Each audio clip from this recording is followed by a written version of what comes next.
Welcome back to Math Mini Lessons. I'm Sarah Fuentes, your math specialist, and today we're going to learn about distributive property. The distributive property, also known as the distributive property of multiplication, is one of the most commonly used properties in math. And that's because it allows us to repeatedly add expressions and write them again in simplest form using multiplication. You'll probably know you have to use the distributive property because you'll see an expression written inside of parentheses and something on the outside that helps us to multiply it. So now, let's jump into some models. Okay, let's jump into level 1, the simplest one, where I just have one term multiplied by another term. And a lot of times you'll just see that these two terms are just being multiplied together. So I can write them as AB, just without the parentheses. You'll usually see this with a little arrow, and that arrow is just showing that I'm thinking of multiplication. So inside my head, I'm just doing 4 times 5 to get 20. That's all I'm doing inside my head. But let's use an array or a box model to just expand that out. And just imagine if I have 4 parentheses 5, what I'm really saying is I have 4 sets of 5. So in other words, I have 5 plus 5 plus 5 plus 5. Or you can think of it as just 4 times 5 to give us 20. Okay, let's jump into level 2, A times parentheses B plus C. And in this case, we have an outside term A being multiplied by B, the inside term, plus A being multiplied by C. You're seeing A times B plus A times C. So if I'm looking at our arrow here, I know I'm doing 3 times 6 plus 3 times 3. 3 times 6 plus 3 times 3, which I can continue to simplify, 18 plus 9, which will just give us 27. But how will this look in our array model? Again, we have 3 on the outside because this is telling me I have 3 sets of 6 plus 3. Since we have 2 terms, I'm going to make sure we have 2 boxes. And let's do our expansion inside. So again, remember, if I have 3 sets of 6, and I'm going to really have 6 plus 6 plus 6. Or you can think in your head, I just have 3 times 6. Doesn't matter which way you're actually thinking about it. In my second box, I have 3 plus 3 plus 3 because I have 3 sets of 3. Or you can write it as 3 times 3. And again, we're just going to simplify in the bottom in each box. 18 plus 9. These are both like terms, so I can continue to simplify them to 27. You guys are doing great. Moving on to level 3, what happens when we have numbers and variables? Our expression inside of parentheses is getting much more complicated. We can still think of it as A times B, so you know you're multiplying 4 times 2x, and you're still doing 4 times 8. But we have to remember our order of operations, so we're going to put these in parentheses and try and simplify them as best we can. So I do have, if you just think about it, I'm just doing that 4 times that 2 to get 8x, and 4 times 8 is just 32. I can't combine these like terms together, so this is it in simplest form. So how does this work in our array model? Let's put the 4 on the outside. Again, this is telling me I just have 4 sets of 2x plus 8. Again, I have 2 terms, so let's separate this out and let's start expanding out what it could be. You could think of it as just having 2x plus 2x plus 2x plus 2x. A lot of people can think of it that way and just make that simplified to 8x's. Some kids even have a harder time thinking, what do the x's actually mean? This is just telling me I have 2 x's, and this says 2 x's, 2 more x's, and 2 more x's. So I can really see that I have 8 of them there. But as we get a little bit older and as we start seeing these, you could also see it as multiplication, where I'm just doing 4 times 2 times x. And we know that we're just multiplying that 4 times that 2 to get 8, and then the x just coming in. Same thing happens with the 8s. I just have 4 sets of 8, or just 4 times 8, which is 32. And we're just going to add them in. There's our level 3. Let's jump into some hotspots. Now things are getting really interesting because I have a variable outside of parentheses and one inside. So I can still use my beak method to help me with my multiplying, but for now I'm just going to think of it more as the array model first, and then we'll go into this shorter algorithm way. And just imagine I have 5n and I still have my two terms 2m plus 8, and I'm going to separate it. At this point, it's getting a little bit more abstract, so I can't say I have 5 groups because I have 5 times some number groups. I have no idea what that is.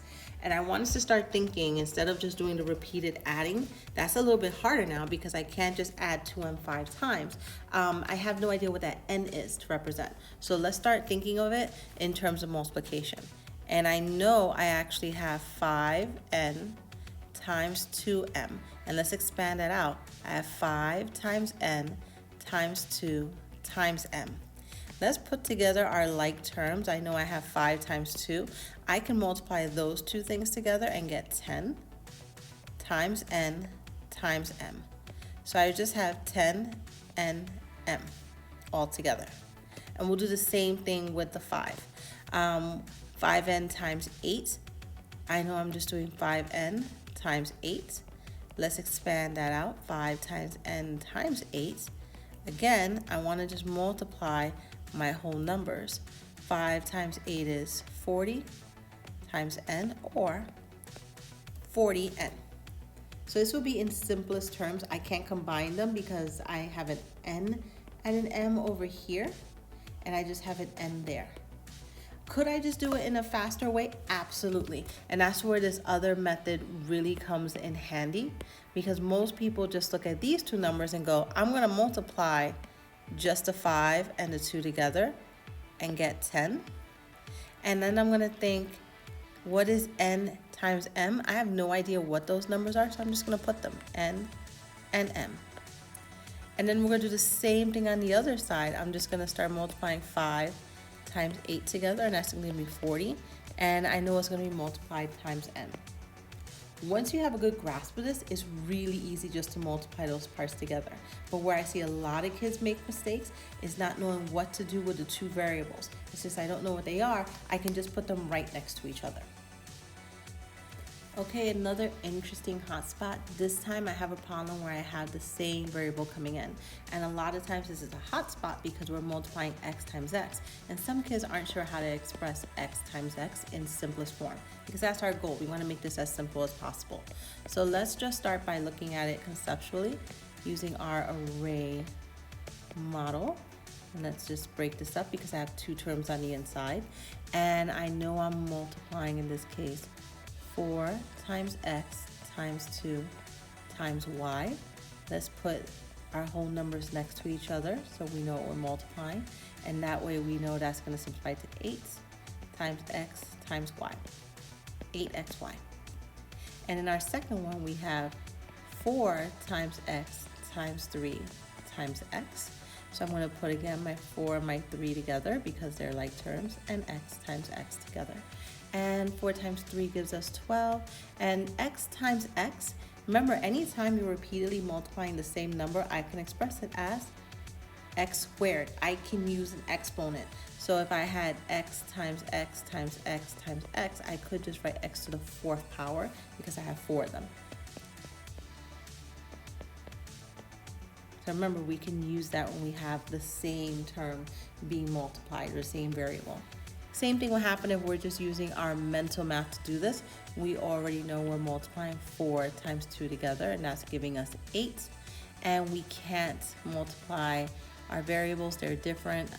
So I'm just going to leave them as x and y. I have no clue what they are, I can't simplify them.